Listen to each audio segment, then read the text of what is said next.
बिस्मिल्लाहिर्रहमानिर्रहीम। नाज़रीन अस्सलाम वालेकुम, मैं हूं इमरान हुसैन। नाज़रीन, प्रोग्राम का आगाज़ हम करेंगे खैबर पख्तूनख्वा के वज़ीर आला सोहेल अफरीदी के दौरा कराची से। इस्लामाबाद से रवाना हुए, कराची पहुँचे और कराची एयरपोर्ट पहुँचने पर, कराची एयरपोर्ट से बाहर निकलने पर और फिर एयरपोर्ट से शारा फैसल पर रवा दवा होने पर सोहेल अफरीदी का कैसा इस्तकबाल हुआ, इन तफसीलात से अपने व्लॉग का आगाज़ करेंगे। और इसके साथ साथ अफरीदी साहब को जो बड़ा झटका लगा है, बल्कि एक नहीं, दो नहीं, तीन झटके लगे हैं, वो बुरी खबरें क्या हैं उनकी डिटेल भी आपके साथ हम शेयर करेंगे। कुछ और भी अहम डेवलपमेंट्स हुई हैं।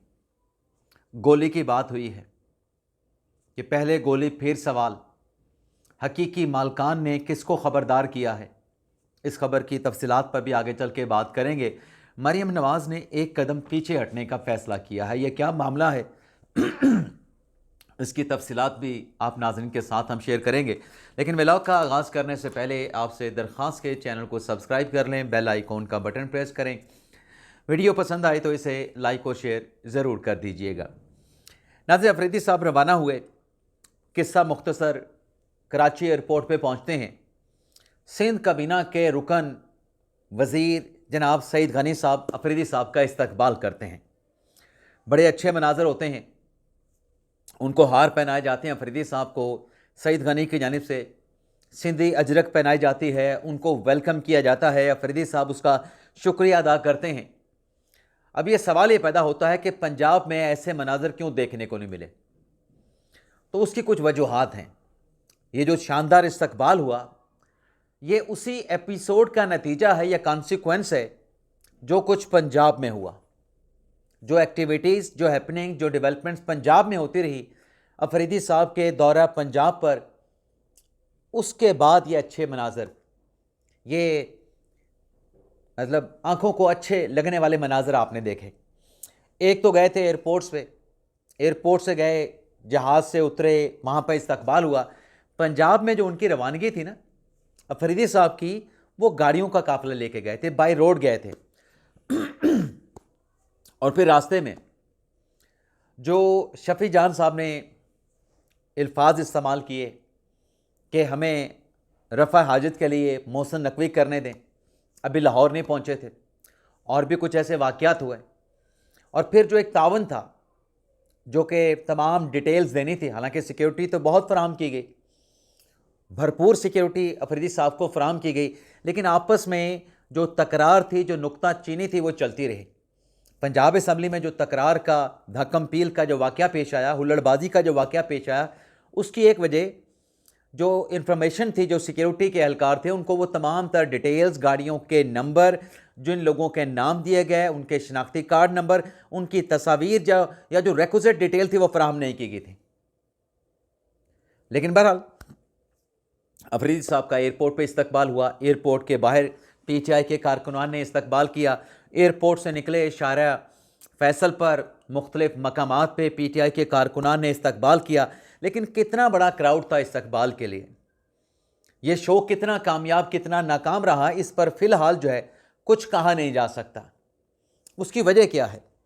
उसकी वजह नाज़रीन ये है कि जो शारा फैसल है, वहाँ पर अगर एक गाड़ी भी रुक जाए ना, एक गाड़ी रुक जाए तो पूरी की पूरी ट्रैफिक शारा फैसल पे जैम हो जाती है और पूरा एक मजमा लग जाता है। तो कितना क्राउड निकलता है सोहेल अफरीदी साहब के लिए, ये हकीकी मतलब जो दूध का दूध पानी हो सकता है, वो तब होगा जब 12 जनवरी को इतवार के रोज़ 4 बजे पाकिस्तान तहरीक इंसाफ जलसा करेगी।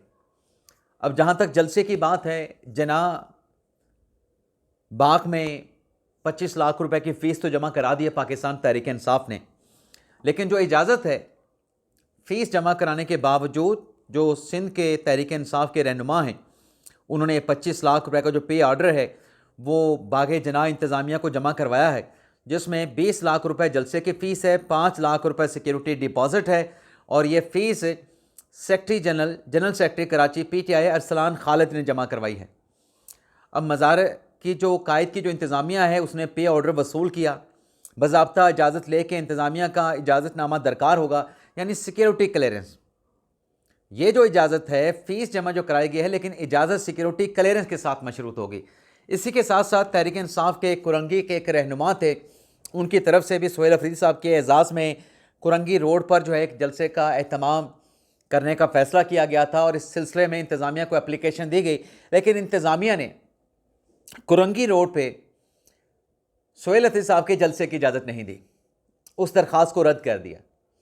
इंतज़ामिया की तरफ से कहा गया कि रोड के ऊपर तो जलसे की इजाज़त है नहीं, आप मुतबादल जगह बताएं, कितने लोग आएंगे, क्या इंतज़ामात होंगे, ये सारी डिटेल दें, तो मुतबादल जगह पर आपको जलसे की इजाज़त देने का सोचा जा सकता है, गौर हो सकता है। लेकिन रोड पे जो आपने जलसा करने की दरख्वास्त दी है, इस दरख्वास्त को हम एंटरटेन नहीं करेंगे।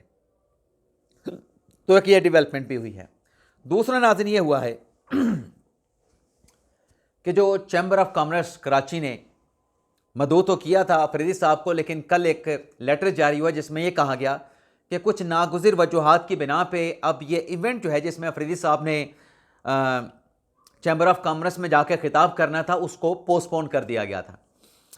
अब 11 को, यानी आज 9 को हम बैठे हैं, अगर मैं तारीख़ गलत नहीं बता रहा, तो 11 को सोहेल अफरीदी साहब ने जाना है हैदराबाद में। हैदराबाद में उन्होंने खिताब करना था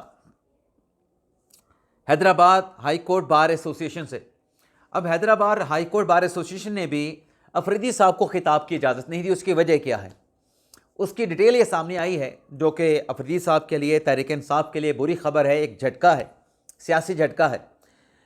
वो ये है कि ये जो दावत इनको दी थी, ये बार के सेक्रेटरी जनरल ने दी थी, जनरल सेक्रेटरी ने दी थी। अब जनरल सेक्रेटरी इंडिविजुअल कैपेसिटी में ये उनको मदऊ नहीं कर सकते थे, दावत नहीं दे सकते थे। तो फिर Hyderabad high court bar association की जो बॉडी है 12 अरकान की, मुंतखब मेंबरान की, उसका इजलास होता है। उसमें 11 मेंबरान मुखालफत करते हैं कि अफरीदी साहब को क्यों खिताब के लिए बुलाया जाए। एक रुकन हमायत करते हैं और वो जनरल सेक्रेटरी होते हैं बार के, जिन्होंने ऑलरेडी अफरीदी साहब को बार में खिताब के लिए मदऊ कर रखा था, दावतनामा भिजवा रखा था। तो 11/1 से यहाँ पर भी उनका खिताब जो है वो ख़त्म हो गया। प्रोग्राम वो अब जैसे वो मरवत साहब कहते हैं प्रोग्राम बढ़ गया, तो प्रोग्राम बढ़ने वाला किस्सा हो गया। अब उन्होंने जाना है 11 को हैदराबाद में, PTI की ख़वातीन कन्वेंशन के साथ खिताब करेंगे, वहाँ पे जो स्ट्रीट मूवमेंट है उसको लीड करेंगे, उसको लेके चलेंगे। फिर कराची 12 को आएंगे, 11 की रात को पहुँच जाएंगे, 12 को जलसा करेंगे। तो ये मतलब 2-3 झटके जो हैं वो पहुँचने से पहले जनाब अफरीदी साहब को लगे हैं। बल्कि उनके कराची एयरपोर्ट पर पहुँचने से पहले ही जो इस्तकबाल के लिए लोग वहाँ पे पहुँचे थे, उनका भी आपस में झगड़ा हुआ PTI के अपने कारकुनान का, जिसमें एक दूसरे पे धक्कमपील की गई, घूस और मुक्कों की बारिश की गई। और फिर वहीं पे तहरीक इंसाफ के जो अपने कारकुनान थे, उन्होंने आपस में जो है उनका बीच बचाव करा दिया। वो लड़ाई फिर आगे ज़्यादा बढ़ी नहीं। लेकिन बहरहाल जो कराची सिंध हुकूमत की जानिब से सोहेल अफरीदी साहब का जो इस्तकबाल किया गया, उस पर PTI के रहनुमा शौकत बसरा साहब ने कहा कि पीपल्स पार्टी का शुक्रिया अदा करते हैं, लेकिन शुक्रिया ऐसे अदा किया, वो कहते हैं ना दुध विच मेंगना पा के देना। शौकत बसरा साहब ने कहा कि ठीक है, हमारे रेल रोड्स बंद नहीं किए गए, हम इनका शुक्रिया अदा करते हैं, लेकिन ये है ही पीपल्स पार्टी, नून लीग और इनसे जुड़ी इत्तेहादी MQM जमातें हैं, ये एक ही सिक्के के दो रुख हैं, ये एक ही सिक्के हैं सारे। यानी आपको वो इंटरटेन कर रहे हैं, आपका इस्तकबाल कर रहे हैं, और इस इस्तकबाल के बाद आप उनको सराहने के बजाय उनसे मुतल्लिक इस किस्म की लैंग्वेज इस्तेमाल कर रहे हैं, इस किस्म के अल्फाज या इल्ज़ामात उन पर लगा रहे हैं। तहरीक तहफ़्फ़ुज़ आने पाकिस्तान अचकज़ई साहब, राजा नासिर अब्बास साहब लाहौर हाई कोर्ट बार में पहुँचे थे। जब हम ये प्रोग्राम रिकॉर्ड कर रहे थे, वहाँ पे उनका वकला ने अच्छा शानदार इस्तकबाल किया। लेकिन वहाँ पे क्या हैपनिंग होती है, वो डेवलपमेंट, वहाँ पे उनका खिताब, उनकी बातचीत, नेक्स्ट व्लॉग में तफसीलात आपके साथ हम शेयर करेंगे। अब नाज़रीन आ जाते हैं, ये तो अफरीदी साहब से जुड़ी डिटेल आपके साथ हमने शेयर की। अब आ जाते हैं जो मरीम नवाज़ साहबा ने एक कदम पीछे हटने का फ़ैसला किया है। नाज़रीन, पंजाब में कब्ज़ा माफिया से मुतासरीन की जान छुड़ाने के लिए जो प्रॉपर्टी ऑर्डिनेंस जारी किया गया, जिस पर पंजाब के मुख्तलिफ शहरों से लाहौर हाई कोर्ट में दरख्वास्तें दायर की गईं। ना सिर्फ दरख्वास्तें दायर की गईं, बल्कि लाहौर हाई कोर्ट ने उस प्रॉपर्टी ऑर्डिनेंस पे अमल दरामद भी रोक दिया, सख्त अहकामात भी जारी कर दिए, हुक्म इम्तनाज़ यानी स्टे ऑर्डर भी दे दिया। अब उसके बाद पंजाब हुकूमत के वज़रा के स्टेटमेंट आए, फिर कुछ और एप्लीकेशन लाहौर हाई कोर्ट में आई, जिसमें लाहौर हाई कोर्ट के जज साहब ने कहा कि क्या इस मामले को, और वो दरख्वास्तें तहरीक इंसाफ के MP हजरात लेके आए थे, जिस पर लाहौर हाई कोर्ट ने कहा कि क्या आपको इस मामले को सियासी बनाना ज़रूरी था। असम्बली में तो आपने इस कानून की, इस ऑर्डिनेंस की आपने मुखालफत तक नहीं की, एक जुमला तक नहीं कहा, और अब आप हाई कोर्ट में दरख्वास्तें लेके आ गए हैं। अब नाज़रीन हुआ है कि जो एक बज़ाहिर कन्फ्रंटेशन की जो सूरत हाल पैदा हुई थी, इसको रिजॉल्व करने का फ़ैसला किया गया है। फ़ैसला ये हुआ है कि जो कानून बना है उस कानून में तरमीम की जाएगी, और तरमीम इस अंदाज से की जाएगी कि जो इंतज़ामिया का अख्तियार है उस अख्तियार को कम करके जो अदालती अख्तियार है, अदालती अख्तियार को बढ़ाया जाएगा। और उसमें होगा ये कि जो ट्रिब्यूनल बनेंगे कब्ज़ा माफिया से मुतासरीन की जगह खाली कराने के लिए, उन ट्रिब्यूनल में हाजिर सर्विस जजेस लगेंगे। कमेटी को केसेस भिजवाने का फ़ैसला बराह रास्त कमेटी नहीं करेगी, बल्कि सिविल जज फैसला करेगा। और इसके अलावा भी कुछ ऐसी तरमीम है जिससे अदलिया के जो ओवरसाइट है, जो निगरानी है, जो अख्तियार है, वो बढ़ जाएगा। अब हमने लाहौर हाई कोर्ट की बात की है, ये तो पंजाब गवर्नमेंट ने, मरीम नवाज़ ने इस कानून में तरमीम करने का फ़ैसला किया, लेकिन लाहौर हाई कोर्ट में आज एक और डेवलपमेंट भी हुई है, और वो डेवलपमेंट ये है कि 9 मई के 3 मुकदमात में PTI की खातून रहनुमा यास्मीन राशिद साहबा, जिनको 10 साल की सज़ा सुनाई गई, यास्मीन राशिद साहबा ने इन तीनों कन्विक्शंस को लाहौर हाई कोर्ट में चैलेंज कर दिया है। तीनों कन्विक्शंस के ख़िलाफ़ अलग अलग अपीलें लाहौर हाई कोर्ट में दायर कर दी हैं, और ये अपीलें राना मुदस्सर एडवोकेट हैं, उनके वसादत से लाहौर हाई कोर्ट में दायर की गई।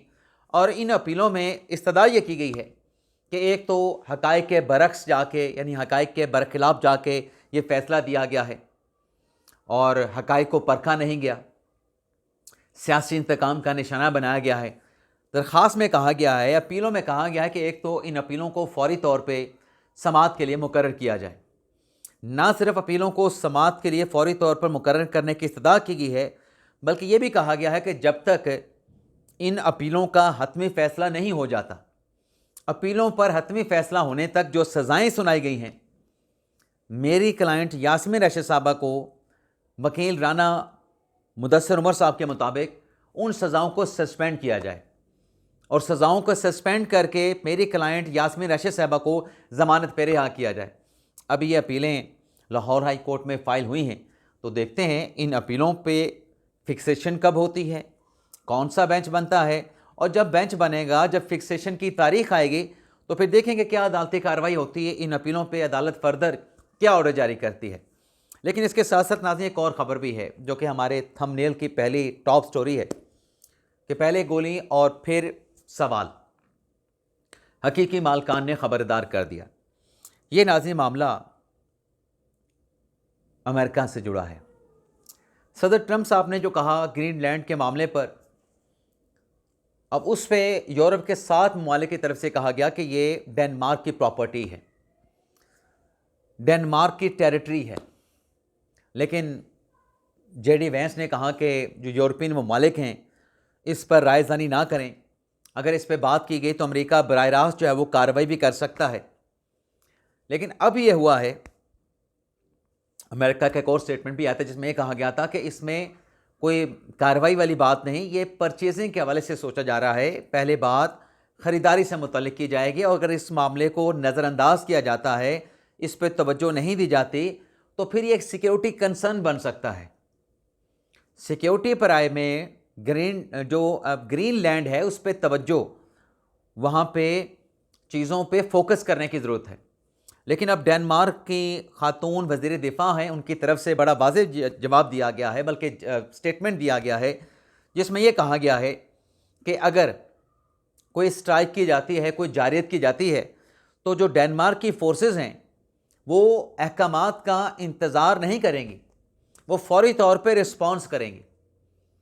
और डेनमार्क की खातून डिफेंस मिनिस्टर का ये कहना है कि पहले गोली चलेगी फिर सवाल पूछा जाएगा, यानी पहले गोली चलाएंगे फिर सवाल पूछेंगे। तो मामलात जो हैं ग्रीनलैंड की टेरिटरी पे को लेके, जो कि डेनमार्क का कहना है कि हमारा खुद मुख्तार खित्ता है, ज़मीन है, इस पे किसी और की ओनरशिप, किसी और का क्लेम नहीं हो सकता। लेकिन अगर किसी ने जारियत की और कब्ज़ा जमाने की कोशिश की। हम पहले भी कब्ज़े की बात कर रहे थे, लेकिन वो पाकिस्तान में कब्ज़ा माफिया की बात हो रही थी। लेकिन यहाँ पे डेनमार्क ने खबरदार कर दिया है कि ग्रीनलैंड की तरफ कोई देखे भी ना, और अगर देखा तो फिर उसका जवाब भी फौरी तौर पे दिया जाएगा। इजाज़त चाहते हैं नाज़रीन।